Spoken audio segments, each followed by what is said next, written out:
अदालत से वो बरी होती थी, तो बरी होते ही जब वो बाहर निकलती थी तो बाहर से पुलिस उनको किसी और केस में अरेस्ट कर लेती थी।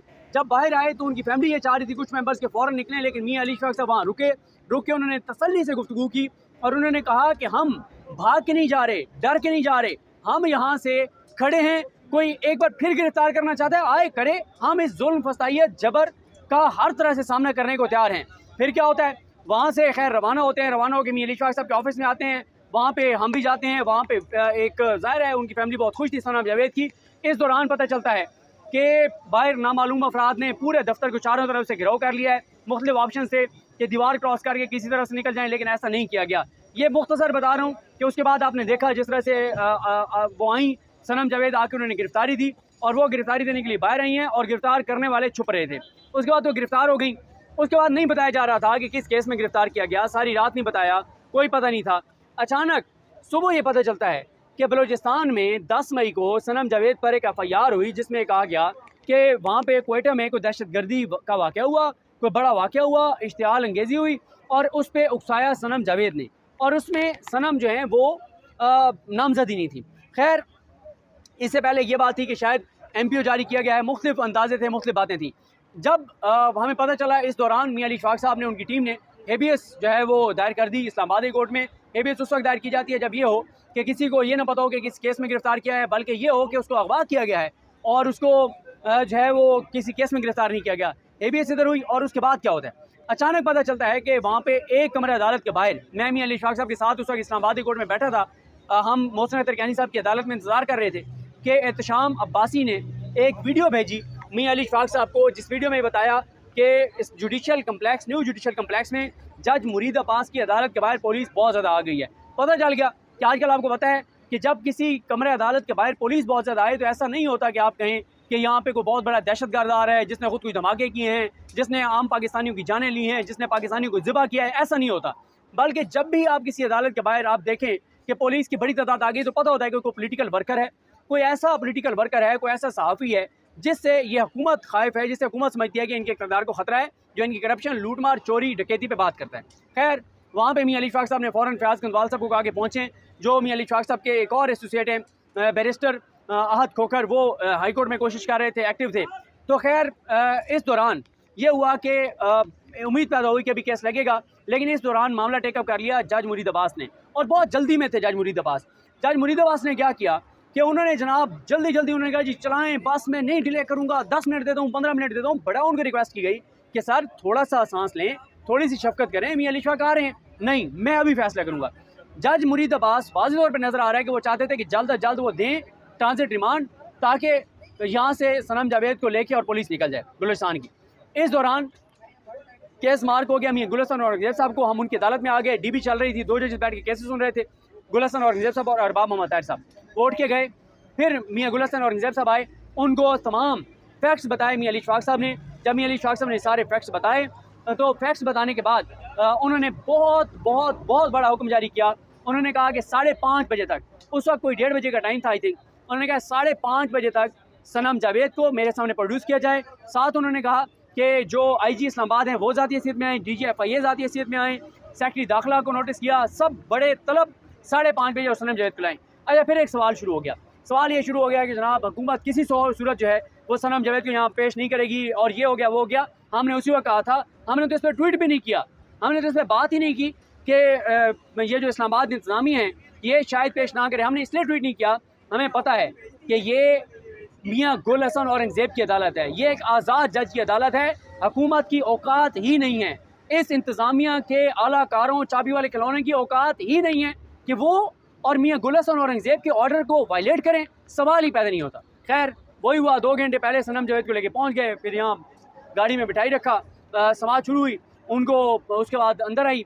जैसे समाअत शुरू हुई 4.25 मिनट की समाअत हुई, FIR देखी उन्होंने मियां अली इशफाक साहब ने बताया कि इसमें सनम जावेद जो है वो नामजद नहीं है, और अब इस्लामाबाद हाई कोर्ट ने बड़ा हुक्म जारी कर दिया है, और वो ये है कि सनम जावेद की जो बलूचिस्तान पुलिस ने गिरफ्तारी की थी, अच्छा ये झूठ बोला गया, गलत बयानी की गई, क्योंकि हुकूमत के वहमो गुमान में नहीं था कि जज मलिक मोहम्मद इमरान कल इतना बड़ा तारीखी फैसला सुनाएंगे कि सनम जावेद को इस मुकदमे से डिस्चार्ज कर देंगे। यही वजह है कि बाहर कोई और किसी सूबे की पुलिस नहीं थी, कोई और केस नहीं था, जब वहाँ से रवाना हुए मियां इशफाक के ऑफिस में पहुँचे, बाद में भाग दौड़ मची और फिर सारा कुछ वो किया गया जो आपको पता ही है।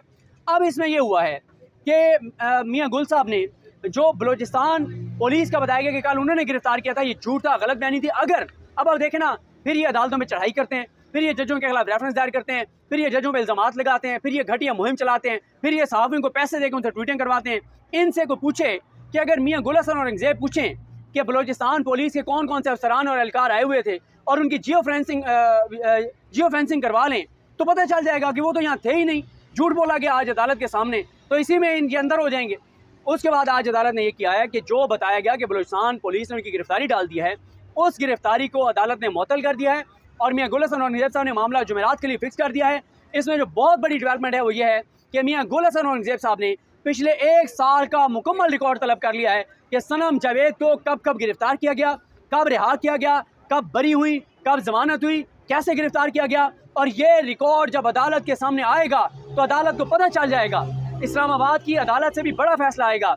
इससे पहले एक बड़ा फैसला लाहौर हाई कोर्ट के जस्टिस असद जावेद गुराल साहब और जस्टिस अली ज़िया बाजवा का है, जिसमें बताया है कि मरीम नवाज सरकार की बदनीयती है, शहबाज शरीफ की बदनीयती है, हुकूमती इदारे क्या खिलवाड़ कर रहे हैं, बुनियादी इंसानी हकूक़ की पामाली कर रहे हैं, क्या कर रहे हैं, कैसे कर रहे हैं, ये सारी बातें उस फैसले में, तारीखी फैसला है वो। और मियां इशफाक साहब ने उस केस का हवाला वहाँ पे भी दिया था मलिक मोहम्मद इमरान साहब की अदालत में, उसका हवाला यहाँ पे भी दिया मियां गुल साहब की अदालत में।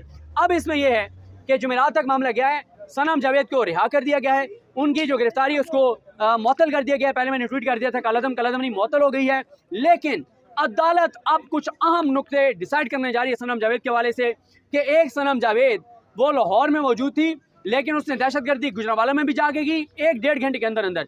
उसी वक्त वो उड़ के या पता नहीं रूहानी तौर पे वो उसकी रूह जो है वो पहुंच गई थी कोयटा, वहाँ भी दहशतगर्दी की, सरगोदा में भी की, यहाँ पे पिंडी में भी की, यानी इतनी जगहों पे बैक वक्त जो है वो सनम जावेद पता नहीं रूहानी तौर पे मौजूद थी और उन्होंने ये सारा कुछ किया है। अब ये मामला जुमेरात तक गया है। अदालत इसमें, ये मैं आपको बता सकता हूँ कि इसमें एक तारीखी फैसला आएगा।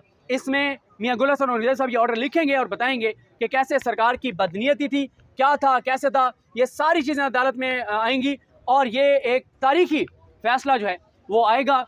और ये बाबर स्टार साहब के पास अगर होता तो बहुत से लोग इसमें भी जेल चले जाते, लेकिन खैर मियां गुल साहब ने आज जो बड़ा फैसला दिया तारीखी, लेकिन उसमें उन्होंने कहा है कि सनम जावेद साहिबा की वालदा, उनके वालिद और वो खुद किसी तरह की कोई मीडिया टॉक नहीं करेंगी, कोई बयान नहीं देंगी और वो खामोश रहेंगी। ये बिल्कुल दुरुस्त है। तो पुलिस फिर आई खड़ी है गिरफ्तार करने के लिए। तो मैंने उन्हें कहा कि वो ज़ाहिर है बलूचिस्तान पुलिस अलर्ट खड़ी थी, लेकिन वो क्योंकि हम तंत्र ऑर्डर सुन के आ रहे थे कि उन्होंने सज़ा जो है वो गिरफ्तारी मुअत्तल कर दी थी और ये एक बड़ी जो है वो पेशरफ हुई है। सर, पाबंदी के हवाले से भी बताइएगा। आज एक प्रेस कॉन्फ्रेंस हुई, उसमें कहा गया कि खत्म किया जा रहा है। देखें, मैं ये इतनी सतही सी आज प्रेस कॉन्फ्रेंस थी और ये हवाई फायरिंग थी, इसका हकीकत से कोई ताल्लुक नहीं है और कोई कुछ भी नहीं है। ना PTI पे पाबंदी लग सकती है, ना ये लगा सकते हैं, ना अदालत ये इसको इंडोर्स करेगी। ये एक हवाई फायरिंग है, ये फ्रस्ट्रेशन है और ये फ्रस्ट्रेशन में अपने आप को मज़ीद नंगा और गंदा कर रहे हैं और अपने आप को बता रहे हैं। लेकिन एक बात मैं देख रहा हूँ, पहले मुझे लगता था कि हुकूमत 6 महीने गुजार जाएगी, मुझे लगता था कि फरवरी 2025 में जाके इलेक्शन होंगे, लेकिन अब मुझे लगता है कि उससे बहुत पहले ये हुकूमत गिर जाएगी। ये प्रेस कॉन्फ्रेंस किसने करवाई है अता तारड़ से? ये क्या शहबाज शरीफ के कहने पे हुई है या कहीं और से आई है? जिसने भी करवाई है ना, उसको दाद दें कि वो अता तारड़ जो अपनी ज़ात का बयानी नहीं बना सका, जो अपनी जमात का बयानी नहीं बना सका, जिस नवाज शरीफ का उसने सियासी नमक खाया है उसके लिए बयानी नहीं बना सका, अगर कोई और समझता है कि उनके लिए बयानी बना लेगा तो उनको दाद है। अगर देखा जाए तो जिस पे प्रेस कॉन्फ्रेंस अता तारड़ ने की, इमरान खान उसमें रिहा हुए हैं। अभी उन्होंने PTI को बैन करने की प्रेस कॉन्फ्रेंस कर दी है। ये कहीं ऐसा तो नहीं है कि PTI इक़्तिदार में आ रही है? इमरान खान को इक़्तिदार तो देना ही पड़ेगा, उल्टे हों, सीधे हों, राज़ी हों, नाराज़ हों, खुशी से दें, खुशी से ना दें, इक़्तिदार तो उसको देना पड़ेगा। क्योंकि उसकी वजह यह है कि 70% पाकिस्तान के लोग उसके साथ हैं। 2 ताई अक्सरियत से इमरान खान ने आना है, PTI ने आना है। ये टाइम का सिर्फ इख्तिलाफ है। कोई कहता है 4 माह बाद आएंगे, कोई कहता है 6 माह बाद आएंगे, कोई कहता है कि 14 माह बाद आएंगे। आप क्या कहते हैं?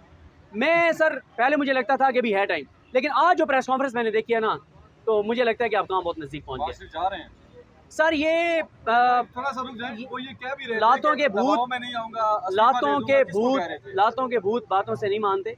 ये जाएंगे नहीं, इनको निकालना पड़ेगा, ये निकाले जाएंगे। और वो जो कह रहे हैं ना प्रेशर नहीं लूँगा, वो शहबाज शरीफ साहब का कहीं और किसी ने जोड़ दिया, ऐसी उनकी वो नहीं है बेचारे। तो एक चौथे स्केल का सियासी बंदा क्या बेचारा नौकर की तो नखरा ये कहा जा रहा है कि नवाज शरीफ ने टेक ऑन कर लिया है सारे कौम एक मामला। मरतबा फिर सुनेगी कि मुझे क्यों निकाला। सर नहीं, शहबाज शरीफ साहब ऐसा नहीं करते। शहबाज शरीफ साहब कहते हैं कि मैं शहबाज शरीफ की बातें नहीं करते, मुझे क्यों निकाला हुआ है। नवाज शरीफ ने टेक ऑन तो नहीं कर लिया मामला। नवाज शरीफ साहब का बड़ा फैसला ये कि आज उन्होंने खबर ना चलवाने का फैसला किया कि नवाज शरीफ एक बार फिर मुतारिक हो गए।